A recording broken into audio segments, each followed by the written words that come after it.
Lovely. Welcome to everyone who is just joining. We will wait a couple of seconds for the rest of our attendees to join. But in the meantime, while you folks are waiting, we would love you to complete our first poll, which we'll see here. It's a bit of Pride trivia for you. So please let me know what your thoughts are. And panelists, what do you think the answer could be? Emra, shall I start with you? So let me think. I know the answer already, but I'm not going to tell anyone. Does anyone not know and wants to have a guess? I don't know, I'm not going to guess. I'm going to go with my homeland. It's London. I also don't know, and I'm going to guess New York. It's on Aubrey. I think I'm going to lose this. I have a feeling I'm going to lose this. I'm pretty sure. I have a feeling you're right.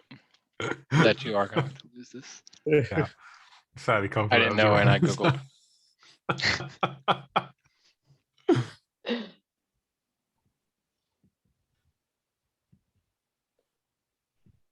Fabulous. Let's see. Lovely. Okay, so it's yeah, we've had a bit of a split, but I can reveal that the answer was in fact New York. So yeah, sorry, Brie. I wish it was. Buyer's remorse straight away. Thanks for that, guys. Okay, well, we would love to hear your thoughts about the next question. And we want to know, if you could describe Pride in one word, what would it be? So I'm going to start. So in my opinion, Pride means progression. As we wave our flags, our rainbow flags year on year, we are able to highlight the importance of why Pride exists. It is an opportunity to inform, educate, and inspire, a time where we can make change and move closer to a world of free with endless possibilities for the LGBTQIA+ community. I would love to hear some of your thoughts. So Lucy, shall I start with you? Yeah, sure. I think of the word equality when I think of Pride. I think of it as a celebration, and it's usually a really glittery, fun celebration. But also I think it's most importantly at times remember that we have made a lot of progress, but there's still an awful lot more to be done to ensure that we can, get to genuine equality. Lovely. Emra, would you like to go next? Yes, so for me, Pride is a celebration of all sorts of diversity, so not just LGBTQ diversity. It's about really celebrating everyone, queer people, trans people, people of color, disabled people, seniors, children. That's what I really like on Pride, because everyone comes together and just celebrate the difference, I would say. And Pride in one word for me, I would definitely say it means for me hope. Hope for a better future for everyone. Oh, that's really lovely.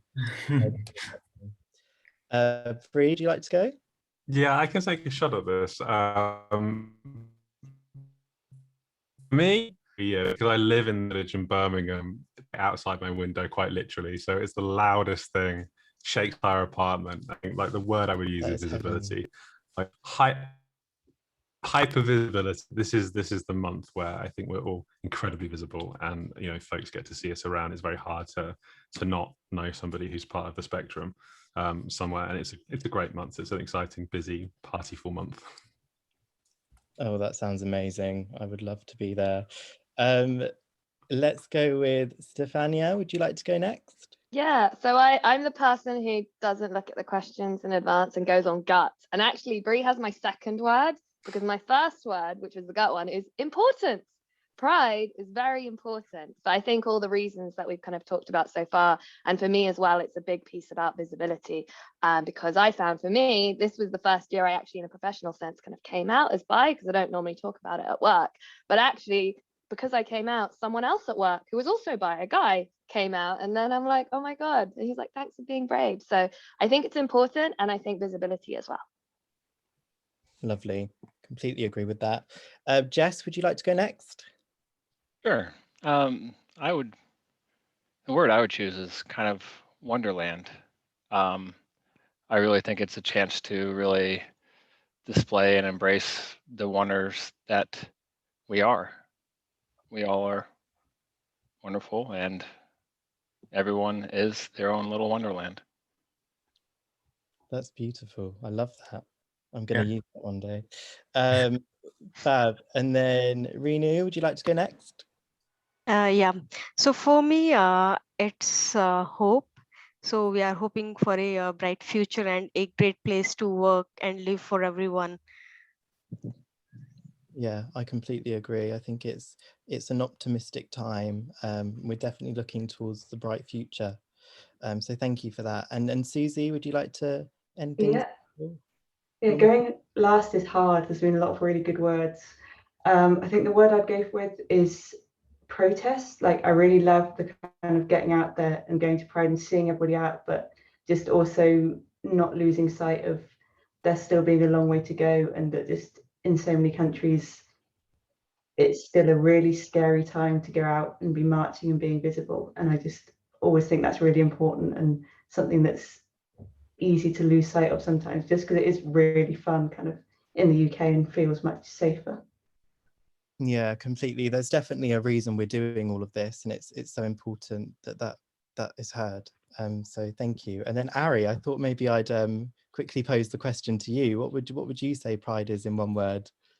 Love.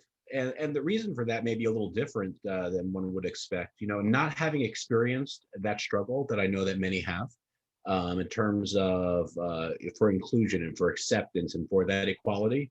I think about my own progression over the years. I'm not as young as I look, but I realize that the love that one of the biggest things that I have seen in my own progression in thought and the importance of this has been through family members and loved ones, because when it became real and it was like, and it hit home that it's not, this is not a situation that's not related to me. These are people that are related to me and people in my everyday life, friends and family. It was much more natural to come to change my thought process from an inclusion standpoint, and really opened up my eyes and my heart in a different way. And I hope that makes sense, and hope it's okay to be that transparent, frankly. Is that it really was that love that from them and from others that really allowed that to shine through. So I really appreciate the opportunity to share. Oh, thank you very much. That was a really lovely answer to sort of end things off. So thank you. Fabulous. Okay, thanks, folks. Let's kick things off. So good morning, good afternoon, or good evening, depending on where you are in the world. Welcome to our second Women in DevOps Pride Special webinar panel discussion. Today, we will be talking about Pride in DevOps, the power of allyship. You can expect an hour of panel discussion chaired by Lucy Neal, with a live Q&A throughout and half an hour of networking for those who wish to continue the conversation further. My name is Alfie Rice, and I'm the marketing intern here at Women in DevOps. I have a passion for DEI, diversity, equity and inclusion, and I currently lead the LGBTQIA+ pillar to ensure our community feels supported and confident to be their authentic selves. I'm a big fan of all the events that we run here at Women in DevOps, but I'm particularly passionate about today's conversation. So thank you for joining us, and I hope to see as many of you at our networking session later. So just a bit about Women in DevOps. Women in DevOps is a not-for-profit initiative devoted to empowering people in the DevOps industry and improving the gender imbalance and striving to promote equality in technology. Our unique platform is used not only to amplify the voices of women, but the LGBTQIA+ community, to break down barriers and drive positive change in the tech world. This year, we have witnessed some progressive changes taking place in the community. In the UK, the Queen announced that conversion therapy was to be banned. And in the US, Joe Biden has recently issued a presidential proclamation recognizing June as Pride Month, while vowing to fight for LGBTQIA+ equality to be codified into law. Allies such as the Pope have even come forward to offer support for civil unions. This is so important. Allies are some of the most effective and powerful voices for the LGBTQIA+ community. Not only do the allies help foster safety in the coming out process, they also help others understand the importance of equality, fairness, acceptance, and mutual respect. We've also seen luminaries from the tech world speak out and show their support for the community, such as Swati Vothran, engineering lead at Instagram, and Cassie Besant, Chief Technology Officer at Bank of America, to name a few. However, there are also many challenges that the community have had to face, particularly due to the repercussions of the pandemic. In the UK alone, it was announced that in December, the High Court ruled that children under 16 could not consent to puberty blockers, designed to give trans-identified youth time to decide on gender transition by delaying the onset of puberty. Alongside this, in 2021, ITV found that because of the pandemic, there is now a 5-year waiting list for adults to receive vital transgender healthcare. Prejudice and discrimination continues to exist across the globe, which emphasises the need to have allies in the community. With all of this in mind, our aim for today is to learn how exactly we can be an active ally to help combat these issues.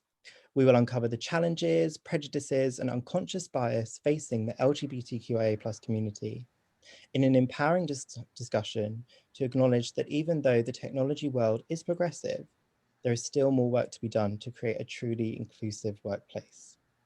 So thank you very much. And without further ado, I'm going to pass you over to the fabulous Miss Lucy Neal, who will be chairing the panel discussion. Amazing. Thank you so much, Alfie, for a fabulous opening and for being such a crucial part of organising our second Pride in DevOps webinar. So super, super thank you. So yeah, after the success of our Pride edition last year, I'm so excited to have another empowering discussion with a really, truly inspirational panel of experts. And yeah, so thank you for being part of today's discussion. Yeah, I'm Lucy Neal, the Marketing Manager and DEI Chair at Trinovo Group and Women in DevOps. So I'm a strong LGBTQI+ ally, and I'm super driven to help drive change for equality in technology, addressing the DevOps gap to empower people and ensure everyone's voices are heard. I'm honoured to be moderating today's discussion, and I'd love for everyone to kind of for this to be as engaging as possible. So if you do have any questions, please do insert them in the chat box or the Q&A function, and we'll get through as many of those as possible. Anything left unanswered we'll use for the white paper that will be kind of showcasing post-webinar. And just so everyone is aware, this is being recorded and will be uploaded to our YouTube channel on our Women in DevOps YouTube page, where you can also access all of our other webinars. So with that out of the way, I'd like to introduce our panel, who are currently all over the world. And if our audience, if you could let us know where you are throughout the world, that would be really cool. I know that I'm in London. I'm not sure where our panelists are. I know I've got a few Londoners here, and Emma, I know you're in Germany. But yeah, we'd love to know where everyone else is. So let us know in the chat box. But yeah, let's introduce our panel. So, oh, actually, before that, excuse me, Ari, I've not forgot you. I'm going to pass over to our sponsor, Ari Waller from JFrog. So over to you, Ari. Gotcha. I don't know if I would have been quite ready for the panel, but I was ready to jump in there. But anyway, Lucy, thank you so much. And very, very quickly today, this is such an important month, and just so honored to be here today. I am Ari Waller. I am the Meetup Event Manager for JFrog, and we're really excited about our partnership with Women in DevOps in 2021.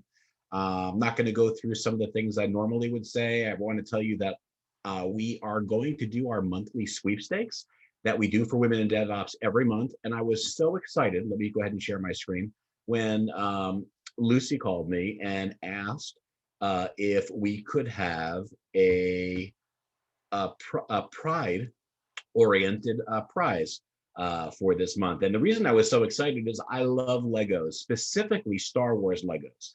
I don't collect anything else but Star Wars Legos. However, on June 1st, when I looked at my email that morning, I saw the most beautiful Lego set I ever saw in my inbox. So I quickly went ahead and bought it. And my kids and I had a project last weekend. We all built it together, which is awesome. And we wanted to offer 2 of the Everyone is Awesome Lego sets available, just released for Pride Month by Lego as prizes for this meetup. So for those in attendance today, you can scan the QR code. and you can also use the short link there, and I'll drop that in the chat shortly.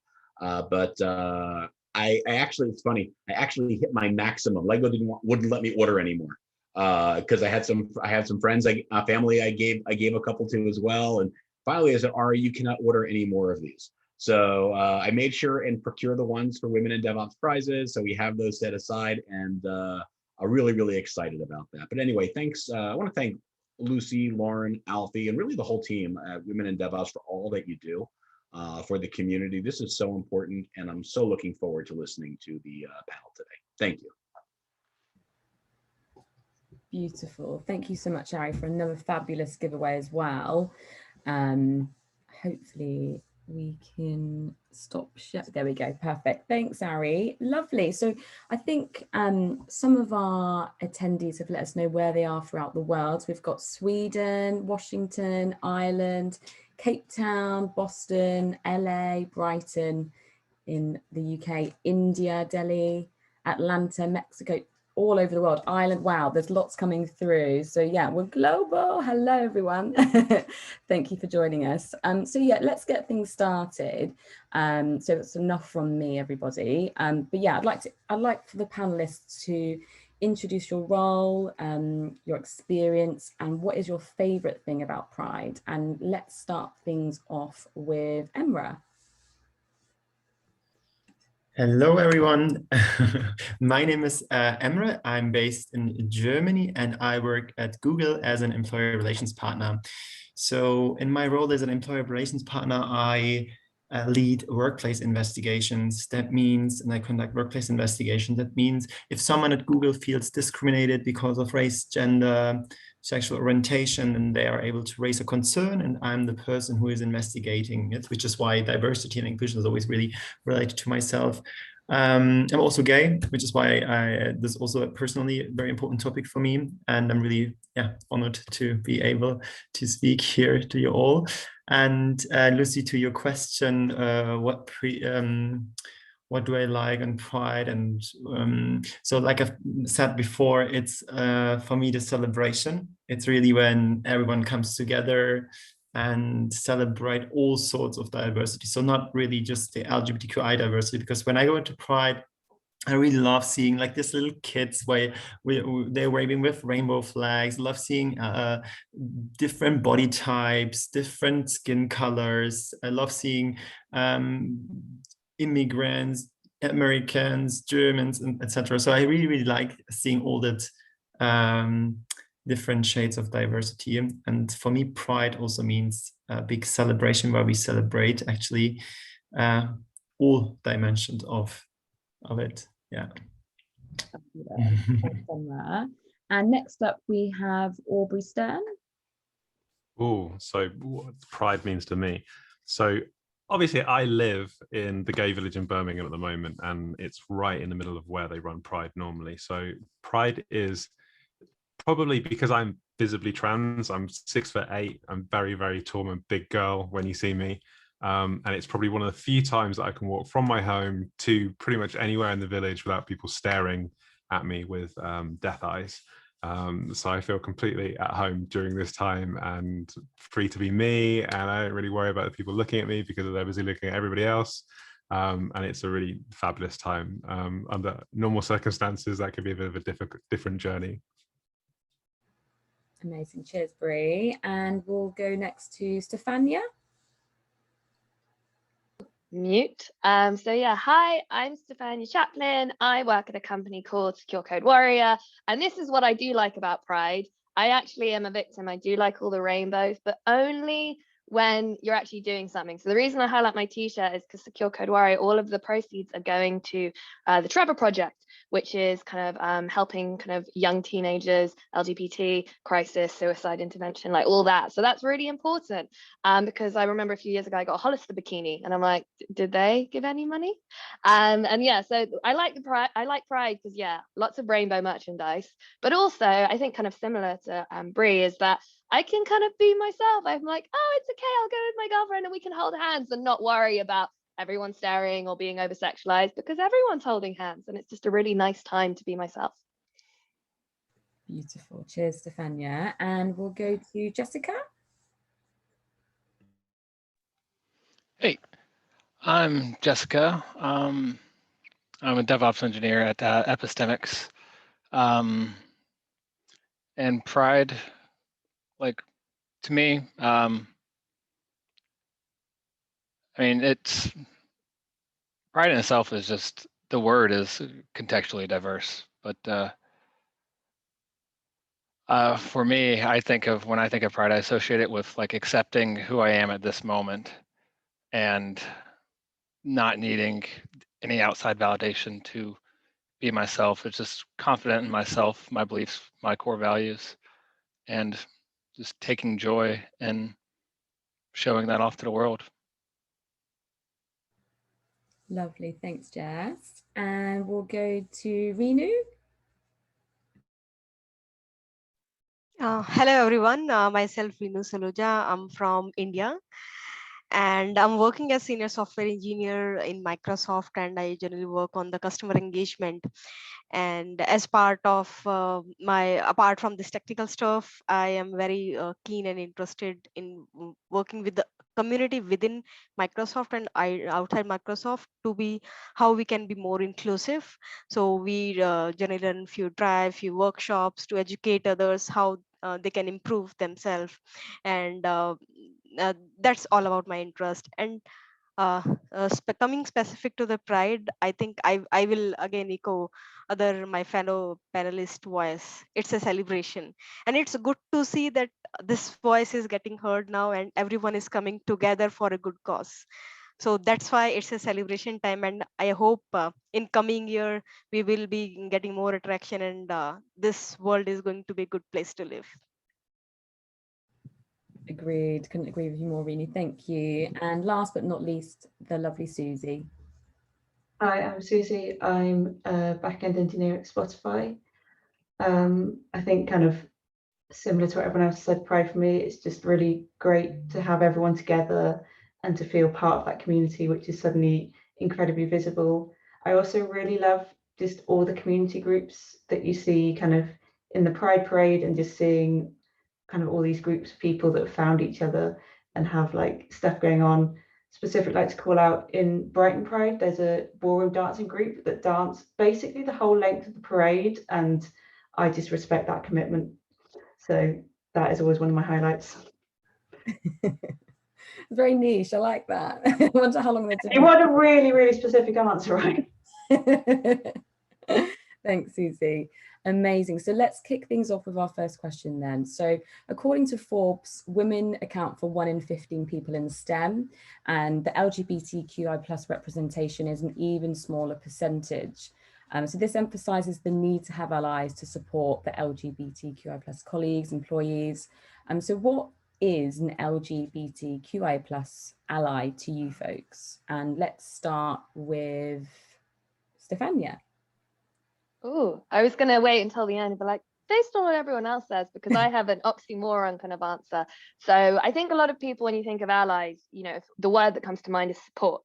And I had an experience when I was at uni, and that was when the first time I was dating a girl. And then she came over, we'd been dating about a year, and then she left, and my flatmate was like, "Oh, Steph, I always thought you were making it up or you were doing it for attention, but now I've seen you two together, you actually have chemistry. So yeah." And I'm like, thanks, best friend that I've lived with for 3 years. Thanks that you seem to have validated me. And she didn't mean it maliciously, but it was just like, you're one of my best friends. I would hope you were an ally, and you're not at all homophobic. But the way that you positioned that, I'm like, sometimes you can be supportive, you can be homophobic, you can think you're in the right place, but you can also be very tone deaf.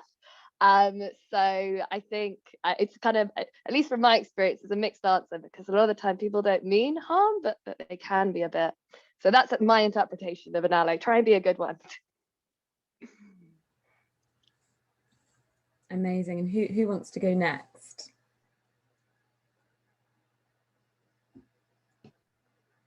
I can go.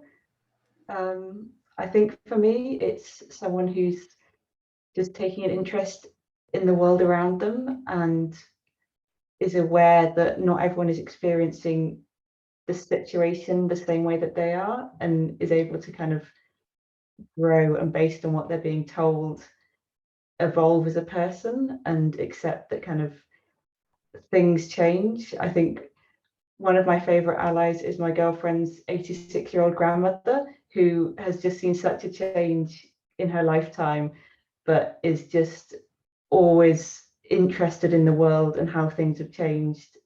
And I think that's, if we're all going to still be good allies when we're in our 80s, the world is going to have to change a lot. And it's about educating yourself and thinking about what other people are going through.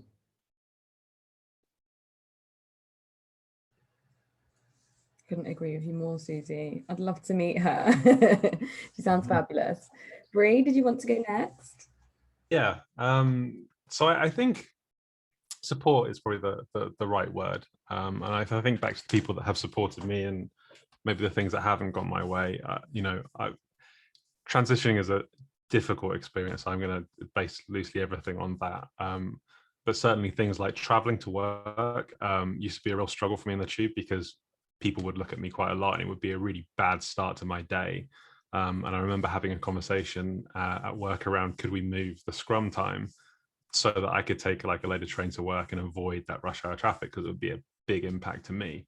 I got a hard no on that, so that sucked. But that would have been a really great chance for someone to be an ally there and accommodate something that was a real struggle. It meant I just wasn't bringing my best self to work every day. It was just, a constant fight through the very early horrible years of that. Like equally, I remember, and we'll probably go into more on this later, but we talked last year on the panel around the term, like the loaded term, the straight white male, which I'm not really a fan of, because everyone's a straight white male until they're not, and they have stuff going on and you don't really know what's going on behind the scenes. I remember being, and this maybe is controversial, but a straight white male who preferred to date transgender women. And that was a difficult space to be in, because it's a shitty little gray area where you're not gay, you consider yourself to be straight, you're not really on the LGBT spectrum. It's, how does that work? And trying to, I had a petition in my life for a solid 10 years where I had one set of friends here and another set over there. And I used to cage fight in the evenings as well, which made it really hard being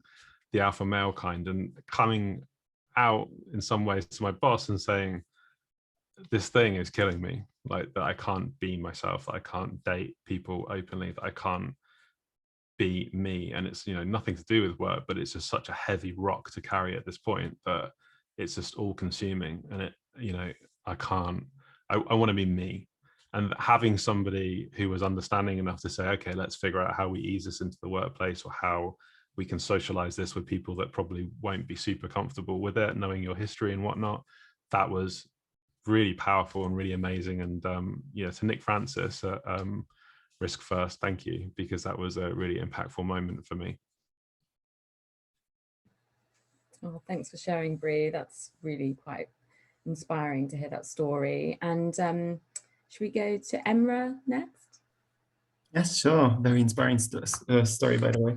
So my favorite phrase, which I'm using quite often, is, if you do not intentionally, deliberately, and proactively include, you will unintentionally exclude. So just to give you all an example, I'm not joining a company and say, hi, my name is Emra and I'm gay, by the way, please consider this by all the questions, by the words you were using, etc. So I'm trying to educate everyone in regards to allyship by saying that it's really more than simply believing in equality. Being an ally means, for me, being willing to act and be there for others, and creating equality. So it's not enough to be compassionate. So for my personal opinion, you have to act, right? And I always say, so please educate yourself. I think that's the first thing what you can do as an ally.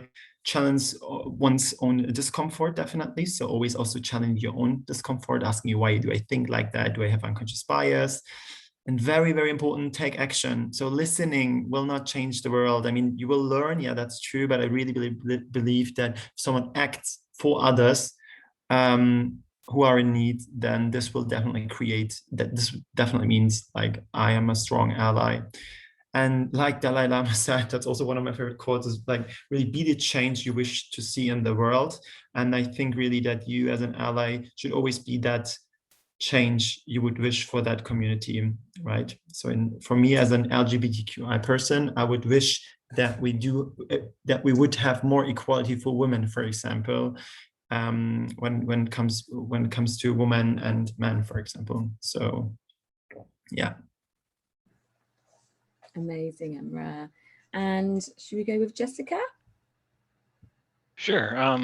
Emre actually just about said what I was going to say. I mean, an to me is like anyone who openly and willingly questions their own views and those of the others around them when they conflict with their own. Just addressing anything they perceive as harmful. Amazing, thank you, Jess. And Renu? Yeah. For me, an ally is a kind of support, I would say, and this is to support the person who has discriminated. So how we can support them. So when we were child, we were told that if you are going to work hard, then your hard work will pay off. But this is not true for everyone. So some people they get something very after some time, but for few it's not the case. They need to hard work might be 10 times to achieve the same thing, and this could be various reasons. So being an ally, can I support the person who is discriminated? Can I have the special bond? Can I establish that connection? And that's how once I learn what kind of issue they are facing, might be I can help the whatever power I do have, or whatever capability I do have, how can I support the people? So that's ally for me. Amazing, thank you, Renu. And next up, we're going to be launching a poll. So poll number 2 should be coming through within the next couple of seconds. So obviously being a good ally means supporting through times of hardship. And I'd really like to kind of discuss with the panel their thoughts on the poll question and what kind of you folks think would be your answer. So here we are.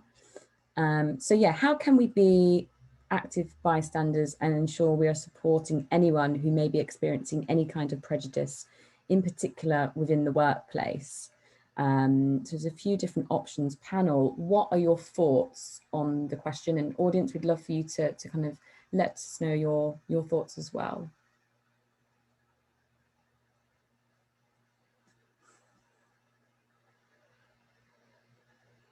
Well, we can't one. comment, can we?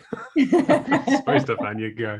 I was just going to say, I'm a big one on active bystander. I'm like, hey, that's not okay. And then within the results, obviously within the workplace, you're always going to be safe. But if you're outside of work, that can be a bit trickier.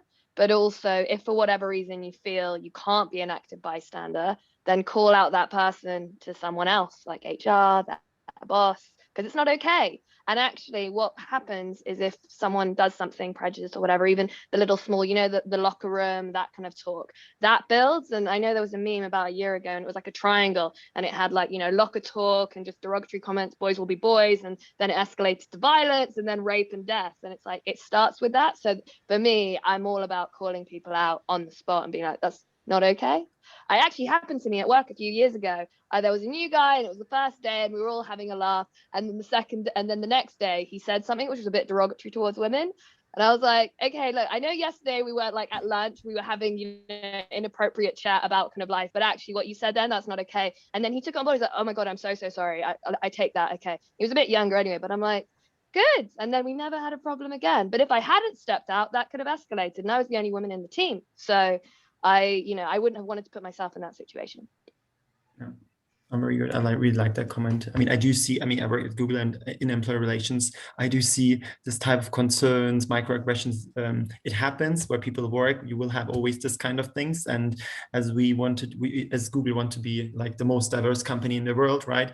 We have to ensure that everyone feels protected and safe, which is why I really liked what you said, Stefania, that you say, please call people out. I would definitely encourage everyone to do that, because an additional comment on that, this is, the subject will not stop, right? This time he or she will do a derogatory comment. Next time he or she will do the same to other colleagues. Like it is, for example, with sexual harassment, it's quite the same. It won't stop until someone raise the voice, until someone says, well, this is not normal. Let's stand up and speak up and be an active bystander. So really, really important. And I would definitely also go for active bystander without biasing anyone in his or her decision. Yeah. And just on that, you just made me think, because I've forgotten, but a few years ago, I was actually sexually harassed at work. So I was the victim. And it was in the middle of the working day, and there were other people around, but I did Bambi, which is not how I normally would see myself. And it wasn't until 3 or 4 months later I actually broke down at work because someone made a comment about that guy and has brought it back. And like, I wish someone else in my team had noticed, maybe they didn't hear, and kind of stood up for me, because it was such a burden for me for a few months. And like, whenever his name was mentioned, it was only a comment, but I still felt really like harassed and horrible. So so yeah, it's very important. Those would be my favorite allies. So the times that I know there was someone that I used to work with who had gone to a former workplace of mine and dead named me and referred to me as he, which was beautiful to find out. But thankfully, some folks that I worked with there had said, you know, that's not okay, and not to do that. And those are awesome things. Like another workplace, before I'd even joined, someone had circulated a picture of me before my transition, which, you know, you can find if you really want to. I don't particularly hide them, but it was just kind of an awkward thing to come into the workplace and found that that had happened. And again, like, somebody had been good enough to say, that's not awesome behavior, like, can you not do this? But I'm a big fan of educate, don't attack, and I will take the least hostile approach ever to saying that's not the right thing to do, or please don't refer to me as a transsexual, things like that, because I think it's easier to you know, if the news is less aggressive and it's less attacking, it's more from an educating facet rather than, you know, an abrupt attacking one, then it's much easier to absorb. Otherwise people tend to go on the defensive and it doesn't go in properly. Yeah, I'll also echo the same thing. So we should call out the inappropriate behavior that we see. Sometimes what I have seen is people are saying something or doing something unintentionally, and some behavior are obviously intentional. So it's good to call out, because if this is unintentional, then person should be aware that what the person has done the wrong, and that's why he she or they can do the course correction. That's really very important. And if we are not going to convey the information in the right way, then they will never understand, so what was the wrong, or what's wrong what I have done. So calling out the inappropriate behavior is really important. And apart from this, sometimes it's good to have the difficult conversation, but in a planned way. We should not make it lean. So convey your message in the straightforward, don't divert with the topic, but the message should go on, so that corrective action should be taken care. 100%. And thank you so much for your honesty, folks, and for having such a raw discussion. And that's really why we're here. So yeah, thank you for your honesty on that. And moving on, I'd like to know what your thoughts are on what are the foundations of being an impactful ally. Like, how can you be the most impactful ally for the LGBTQIA+ community? And we'll start with you, Jessica. I'd say, I think really being able to observe what's going on around you and just take a step back from yourself and really observe, and then educate yourself and others. And also think a common thing that happens is some people can unintentionally speak for someone else, like as allies, when we're trying to raise them up or empower them. And it can happen a lot, and it just really need to, as an ally, we really need to ensure that we are asking permission to, well, we're not speak for them, but to act as like a megaphone for them.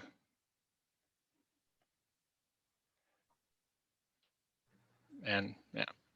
Amazing. And does anyone else have kind of thoughts on what are the foundations of being an impactful ally? I think for me, it's also around just not having an ego and being willing to kind of lift up underrepresented people and just do that because that's the right thing to do. at a place I used to work, I'd got a load of posters printed for Pride Month, and two very tall men I work with went round and put up all of these posters, and they basically said, what can I do to help? And then they went and did all of them, and didn't expect anything from it or any recognition, but they just did what needed to be done. And I feel like stepping up and kind of helping and elevating other people is just a really good way to be an ally. Just what needs to be done, I can do that. I think, yeah, that really touches on, because what you just said, what can I do to help, versus without stereotyping because of the word, but let me mansplain you. Like, I don't really need to be educated about my sexuality or my orientation or any of that from, someone trying to help, because it comes across wrong. But the more supportive, what can I do to help? Just checking base, just touching in, can be really impactful. I've been lucky enough to work with some HRDs recently. I always say work with, maybe input to, but will provide input on their LGBT policies at work and what that looks like and what support looks like. And actually just having them listen and for me to explain like what my transition was like and the kind of the stuff that I've gone through, time off required, where I've made mistakes and probably should have taken more time off, coming to work looking like a bumblebee's had stung my face after electrolysis or something like that. I think was quite useful shaping some of those policies around extra time that somebody might need working from home or at different times or smaller teams when you make adjustments to your presentation and stuff like that. So I think those folks, actively just listening and just soliciting that story from folks who've been through things to help shape policy has been really, really, really cool to be a part of. Amazing. And then in recent times, people on social media are using pronouns to self-identify. Social media platforms such as Instagram have kind of implemented a tool that you can use to add pronouns to your profile. Why should allies be mindful of using pronouns if they want to? And how important is that social media platforms are enabling users to self-identify? Should we start with you, Emra? Yes, we had the discussion before, right? So I'm really looking to the answer from the others. But personally, for me, I really like pronouns because it helps me to use the right language and to not offend anyone. Because, for example, for non-binary people, sometimes they would like to describe as he or she, and I'm not sure. I can't look in the heads of others, which is why I really like the pronouns and I really like seeing other people's pronouns. I know that it can sometimes offend people as well, asking them for the pronouns when it's, for example, for them really obvious, but someone else could perceive it not as obvious because he or she have never seen someone who is non-binary, trans, gay, lesbian, etc. So I think really it helps people actually to navigate through the different LGBTQI diversity streams which we have. But I also understand totally our trans community, because I had also the situation at Google where I spoke with a trans colleague about the pronouns, and she was describing me that it can happen, or that it can perceive that someone don't want to be asked for that pronoun because it made them feel excluded. Right. So it's really interesting for me also. It's always a learning. So, but I'm really looking forward to the answers of the others. Yeah. Thanks, Emra. Does anyone else want to kind of input on this question? Well, I can provide the counterpart from the early discussion. Great. Sorry, Emery.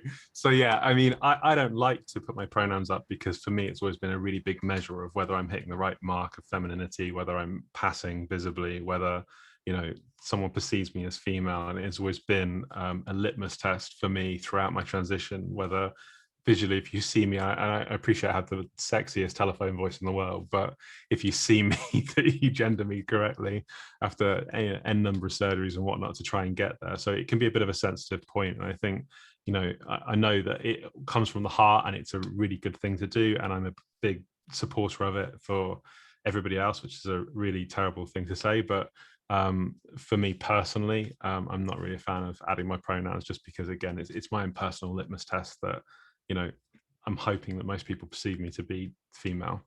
But again, very personal viewpoints, and very, I know quite a few binary trans women feel that way when you're all the way to one side of the spectrum, and the same for some trans men that I know. But it's not everybody. It's not everybody who's trans who feels that way. Amazing, thanks, Bree. And in the UK alone, 52% of the LGBT community experienced depression in the past year, according to Stonewall.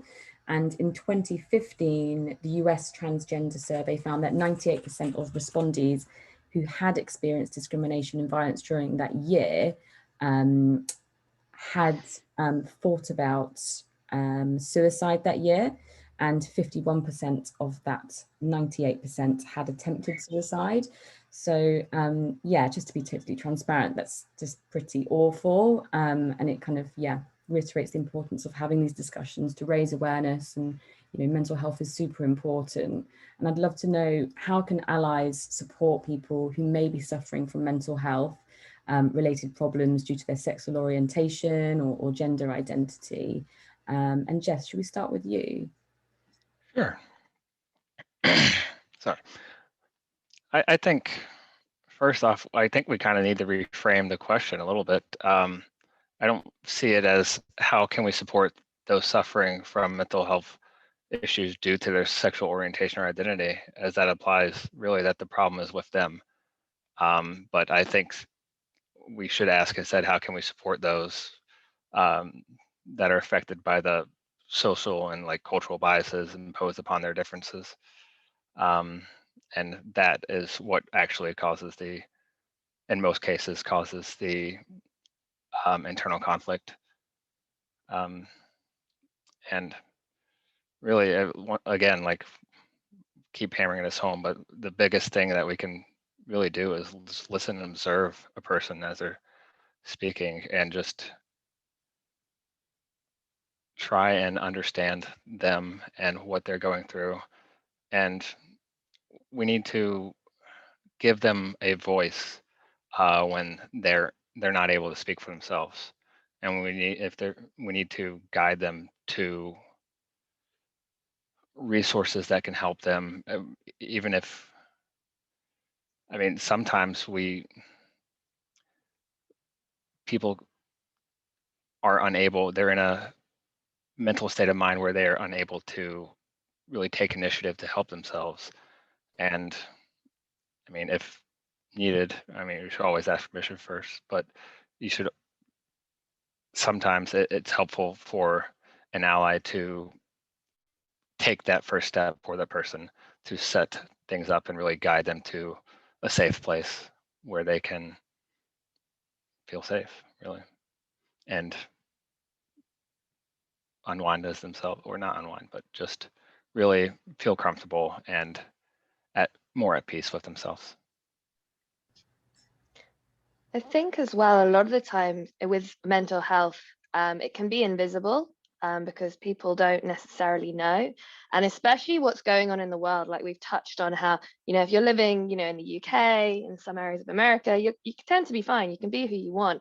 But earlier in the year, I was dating this guy who was Hungarian. We're not dating anymore, but say hypothetically, we had, hit it off and got engaged, and I went to go meet his family in Hungary. In Hungary, there are some really horrible things going on with kind of, illegalization of LGBT. And if I'm at work and I'm thinking about meeting the parents and that I can't be myself, and, people at work wouldn't think of that. So I think it's as well with COVID, mental health is such a thing. So just being very aware, because a lot of the time people are struggling in silence, and they might, to touch on what you said, they might not necessarily know how to vocalize it or how to help themselves. So it's really kind of looking, not even for any red flags, just like kind of just tinges, being an ally, being supportive, and kind of being there for, your colleagues and friends. Luce, we talked about on the suicide point, sort of the statistics around the trans community. I think the last time I looked, I think it was 43% of transgender folks attempt suicide, which is quite high. And I'm not sure where that varies by geography, but it's obviously a really like appalling statistic. And I think back to like how transition used to look for people who who've done this like a long time ago. In the UK, used to go through something called the RLE, the real life experience, where you had to, for 2 years, live as a woman, and NHS would call your workplace and check with your bank that you changed your name, but they would not provide you with hormones or support in transition until you completed that 2-year period, which you can imagine probably is mortifying if you're wearing a 5 o'clock shadow every day. And I imagine that's contributed quite a lot, certainly in our neck of the woods. And I think to sort of like what it looks like today in terms of that, and obviously we have those waiting times on the NHS wait lists, which now, I think when I waited, it was 2 years. So from seeing my GP to my first appointment at the GIC, it was a 2-year wait on the nose. And I got a letter saying, it's your turn now, but because so many people have either done something else or given up hope, we're going to assume that you're not going to come to this appointment. And if you really do want it, call us, which is quite a shocking thing to get a letter for. I think obviously now the stats are saying that it's somewhere almost up to 8 years to catch up on the backlog through COVID for folks to actually get their first appointment at the GIC, which is quite a scary number.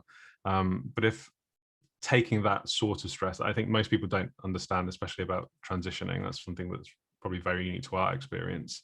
And knowing that you can have this sort of loaded mental stress and there is no one to talk to until there is someone to talk to, and that can be a very long period of time. Figuring out what folks can do in the interim can be quite useful. And I think, Stefan, you made a really great point about, or a story about you all coming out of work and about feeling comfortable doing it. If I look back to when I did, before I transitioned, it wasn't as pleasant as that. And it was a really awkward time to do it. And I think I did it because it just felt like too much.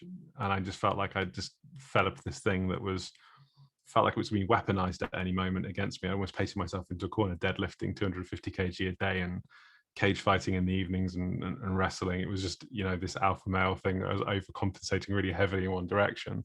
But I look at things now and what things are like in the workplace, and it would appear to me that I would feel very comfortable. I think in either way, like in most workplaces that I've worked, that coming out and talking about and being more open, because I have a lot of colleagues that talk about this stuff, and there's a lot more visibility in panels. I think all that stuff is additive in terms of creating a safe environment to say, actually, maybe I am different from other folks, and maybe I am, leaning a different way. Thank you, folks. And I guess moving to the next kind of discussion point, Glassdoor recently found that LGBT employees are less satisfied at work compared to their non-LGBT counterparts, and nearly 50% of LGBTQI+ employees believe that being out at work could hurt their career. So it's coming to light that some organisations superficially participate in Pride Month, coined as a term such as rainbow washing. So companies will use a rainbow logo to imply that they are active supporters and allies for the LGBT community. What can organisations do, folks, to be more than rainbow washers? For example, including the rainbow logo on their social media during Pride Month to be an impactful LGBT employer. And should we start with you, Renu?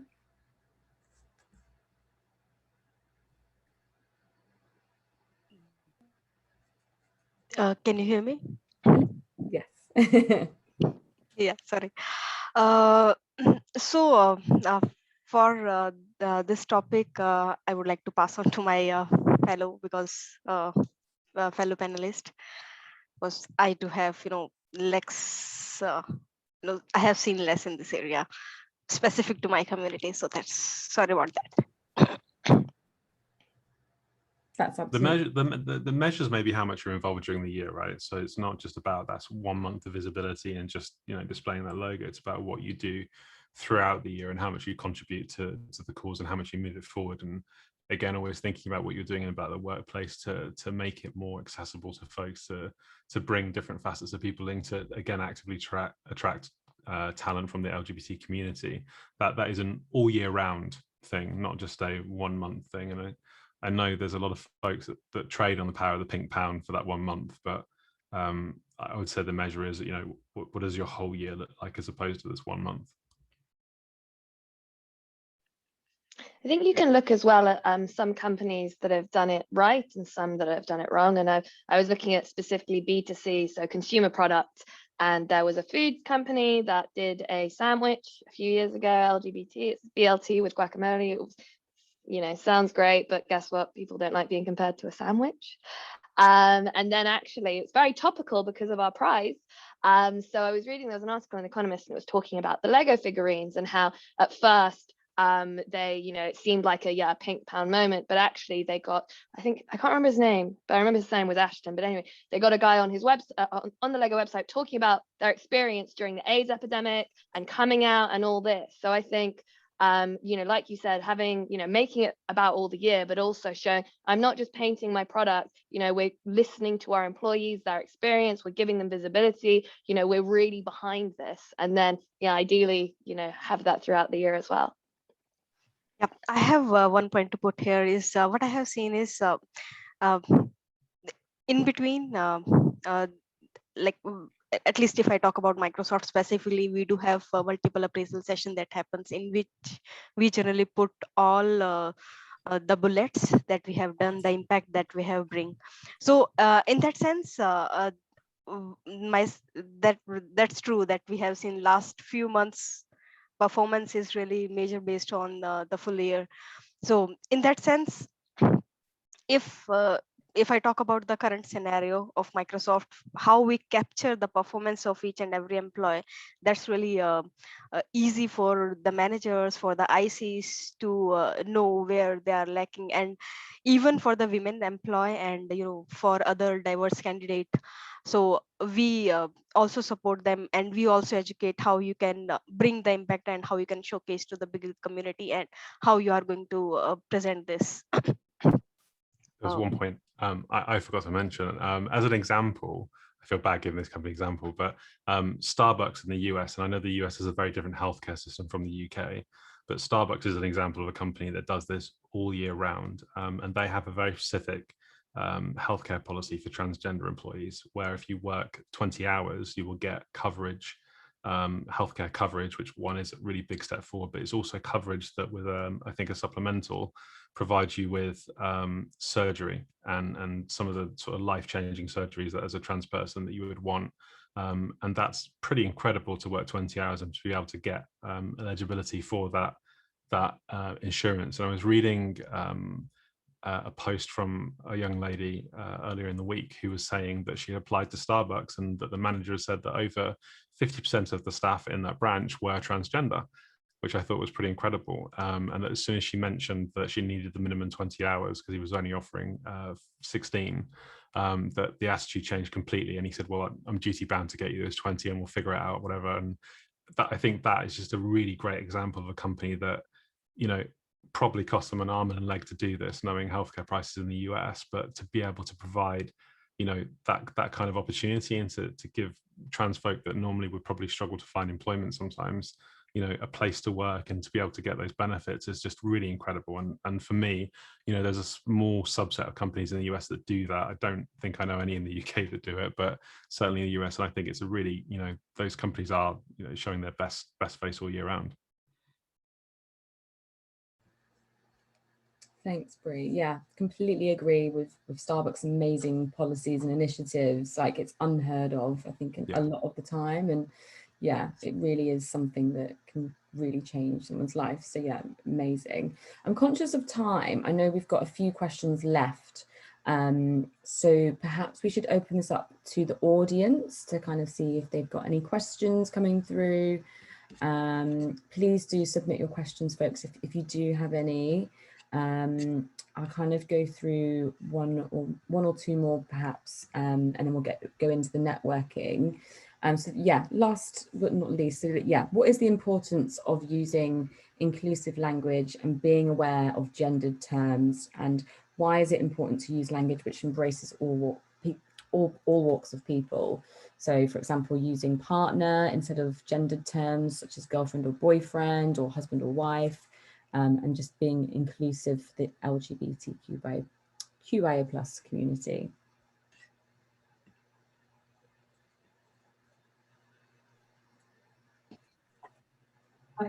It's just polite. Like, I feel like there's a lot of stuff around that, but it's just good manners to use the right words. Yeah, language has a lot of weight, and I think it just shows that you respect and value your colleagues and just anyone if you're kind of thinking about the words you're using and getting it right. I think the other thing is that everyone does make mistakes, and if you make a mistake, apologize and move on and don't dwell too much. I feel like there's nothing worse than someone using the wrong word, you tell them they use the wrong words, and then they explain in great depth about how they made a mistake, rather than just being like, I'm sorry, we'll just move on. Like, people do make mistakes in good faith. So yeah, I think it is good manners. I don't have any more than that. I transitioned. Sorry, Stefania. No, you go first.